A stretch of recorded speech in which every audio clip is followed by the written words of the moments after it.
পান্থুমাই তোমাদের বাড়ি? পান্থুমাই গ্রামটি কোথায়? এই গ্রামটির নাম হচ্ছে পান্থুমাই। আমি যদি এই ঝর্ণার কাছে যেতে চাই তাহলে কি ঘটতে পারে? বিএসএফ গুলি করে দিবে। আমাদের এই বাংলাদেশের সীমান্তবর্তী অঞ্চলে, এখানে মূলত বাংলাদেশের আমাদের বর্ডার গার্ড ওইদিকে থাকে বিজিবি, না এইদিকে বিজিবি নাই? বড় ক্যাম্প আছে, বিজিবি ক্যাম্প আছে।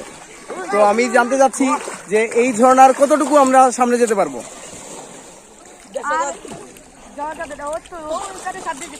ওই ওই গাছপালা যেখানে আছে এতটুকু যেতে পারবো? হ্যাঁ হ্যাঁ। ও, তার সামনে আর যাওয়া যাবে না। ভাইয়ের নাম কি?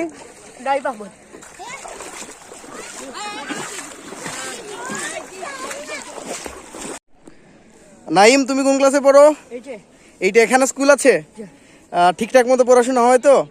বড় হয়ে কি হতে চাও? বড় হয়ে ভালো মানুষ হতে চাই। সাবাস। তো বন্ধুরা, এই যে নাইমের চমৎকার একটি কথা, বড় হয়ে ভালো মানুষ হতে চায়।